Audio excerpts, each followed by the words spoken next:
আমি ভারতীয় communist party মার্ক্সবাদীর Shri Mustafizur রহমানকে বক্তব্য রাখার জন্য অনুরোধ করছি।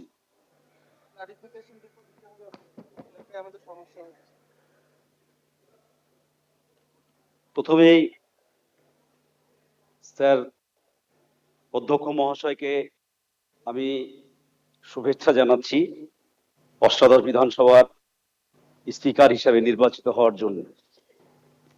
যদিও আজকের অধিবেশনটাই হচ্ছে যে আমাদের মাননীয় অধ্যক্ষকে নির্বাচনের জন্য, আমি যতদূর যদি ভুল না করি, তাহলে এখানে মূলত সেই প্রসঙ্গেই আলোচনা হওয়াটা বাঞ্ছনীয় বলে আমার মনে হয়েছে। আজকে নতুন হিসাবে যেটা দেখলাম সেটা আগামী দিনে যাতে এই বিধানসভাতে এই গরিমা যুক্ত বিধানসভা, যে বিধানসভায় আমরা আজকে শপথ নিচ্ছি, এই বিধানসভায় ডক্টর প্রফুল্ল ঘোষ, ডক্টর বিধানচন্দ্র রায়, ব্যারিস্টার সিদ্ধার্থ শঙ্কর রায়, মাননীয় জননেতা জ্যোতি বসু, মুখ্যমন্ত্রী বুদ্ধদেব ভট্টাচার্য, পরবর্তী ক্ষেত্রে মমতা বন্দ্যোপাধ্যায় শেষ মুখ্যমন্ত্রী হিসেবে তিনারা কাজ করেছেন। সেই বিধানসভার গরিমা আমাদের সব সদস্যকে রক্ষা করতে হবে, এটাই হচ্ছে যে কাজ। আমি সুদূর মুর্শিদাবাদের ডোমকল থেকে নির্বাচিত হয়ে যেদিন মঙ্গলবার শপথ গ্রহণ করলাম, সেদিনই একটু আবেগতাড়িত হয়েছিলাম যে আমি কোথায় এসে এই শপথ নিচ্ছি। সেই প্রসঙ্গে হচ্ছে যে আমাদের এই নামগুলো যেগুলো করলাম আমি, তাদের কথা মনে পড়ছিল। আরো প্রথিতযশা অনেক নেতৃত্ব আমাদের রাজ্যের স্বাধীনতা সংগ্রামী, তারা এই বিধানসভায় পা রেখেছিলেন, তারা আমাদের দেশের জন্য লড়াই করেছিলেন। একই রকম ভাবে আমার মনে পড়ছিল আনিসুর রহমানের, ডোমকলের বিধায়ক, দীর্ঘদিনের প্রায় 25 বছর মন্ত্রী ছিলেন এবং হচ্ছে যে তারপরে আবার 10 বছর বিধায়ক হিসেবে ছিলেন। স্যার, এটা ঘটনা যে আজকে দাঁড়িয়ে নির্বাচনের পরবর্তী ক্ষেত্রে সংখ্যার দিক দিয়ে বিজেপি ব্যাপক সংখ্যাগরিষ্ঠতা পেয়েছে, আমাদের রাজ্যে ম্যান্ডেট পেয়েছে, এটা অস্বীকার করার তো কোনো জায়গা নেই। মানুষ ভোট দিয়েছে, নির্বাচিত করেছে। কিন্তু বিধানসভা বা লোকসভা আমরা জানি যে আমরা যে কথাগুলো শুনে এসেছি বা শিখে এসেছি রাষ্ট্রবিজ্ঞানে, সেটা হচ্ছে যে হাউস বিলংস টু অপোজিশন। বিধানসভা বা লোকসভা হচ্ছে বিরোধীদের, এবং এই বিরোধীদের যে কথা বলার অধিকার বা বিরোধীদের যে হচ্ছে যে বক্তব্য রাখার অধিকার, বিশেষ করে সরকারের যে কাজ কর্ম সেইগুলো গঠনমূলকভাবে সমালোচনা করা, ত্রুটিগুলো ধরিয়ে দেওয়া, এটাই হচ্ছে যে বিরোধীদের একমাত্র কাজ। আমরা মনে করি যে হচ্ছে যে সরকারের দর্পণ হচ্ছে যে এই অধিবেশন কক্ষ, যার ফলে হচ্ছে যে আমরা, এটা কথা ঠিক, 34 বছর আমরা সরকার চালিয়েছি আমাদের, তারপরে আমরা গত নির্বাচনে শূন্য হয়েছিলাম। মানুষ এবারে নির্বাচনে আমাদের একজন প্রতিনিধি বামপন্থীদের আমাকে নির্বাচিত করেছে, আমি একা।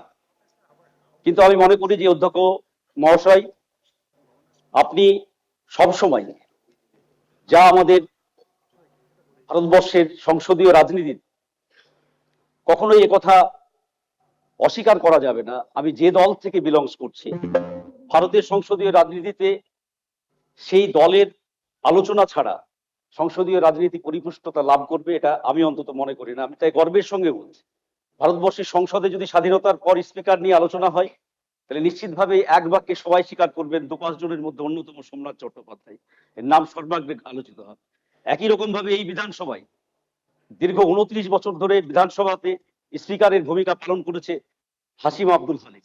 দল মত নির্বিশেষে আমরা যে মতেরই হই না কেন, বিধানসভায় স্পিকার কেমন হবে যদি এটা জিজ্ঞাসা করা যায়, তাহলে নিশ্চিতভাবে সবাই এক বাক্যে স্বীকার করবেন হাসিম আব্দুল হালিমের মতো স্পিকার হওয়া উচিত। স্যার, আজকে দাঁড়িয়ে আমরা যেটা বলতে চাইছি যে শুধু মাত্র হচ্ছে যে আপনার একটা, যেটা বলতে চাইছি যে আমরা যে সংখ্যার বিচারে আজকে বিজেপি ব্যাপক সংখ্যাগরিষ্ঠতা পেয়েছে, কিন্তু যেহেতু হাউস, আমি বললাম যে হাউস বিলংস টু অপোজিশন, এখানে বিরোধীদের কণ্ঠস্বরকে যাতে সেই সংখ্যার বিচারে চাপা না দেওয়া হয়, সেইটা আপনাকে এই 5 বছর, আগামী 5 বছর আপনাকে দেখতে হবে। এটা আমার দলের পক্ষ থেকে, আমার পক্ষ থেকে হচ্ছে যে অনুরোধ।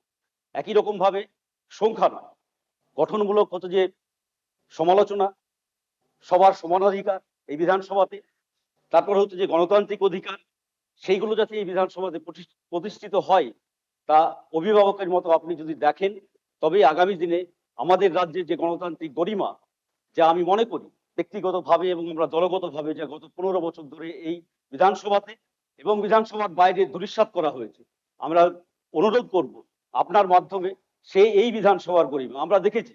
এই বিধানসভাতে বিধানসভার সদস্যদেরকে আক্রমণ একটু করা হয়। সংক্ষেপে করুন, সংক্ষেপে, হ্যাঁ? সংক্ষেপে, ও সরি সংক্ষেপে। সরি সরি সরি বিধানসভার সদস্যদেরকে আক্রমণ করা হয়েছে, এখানে আহত করা হয়েছে, বিধানসভার বিরোধী দলনেতাদেরকে এখানে সঠিকভাবে স্পেস দেওয়া হয় না। আমি অনুরোধ করব আপনি নবনির্বাচিত অধ্যক্ষ নিশ্চিতভাবে আগামী দিনে সেই বিষয়গুলো সঠিকভাবে যাতে দেখবেন, যাতে বিরোধীরা বেশি করে বলতে পারে, সরকার পক্ষের যা গঠনমূলক সমালোচনা, কাজের ত্রুটি বিচ্যুতিগুলো আমরা তুলে ধরতে পারি, তবে আমরা বিরোধী হিসাবে সঠিক দায়িত্ব পালন করতে পারবো। মানুষ আমাদেরকে যে রায় দিয়েছে সেই রায়ের প্রতি মর্যাদা রক্ষা করতে পারবো। এই কথা বলে আবারও আপনাকে আন্তরিক শুভেচ্ছা অভিনন্দন জানিয়ে আমার বক্তব্য শেষ করছি। ধন্যবাদ।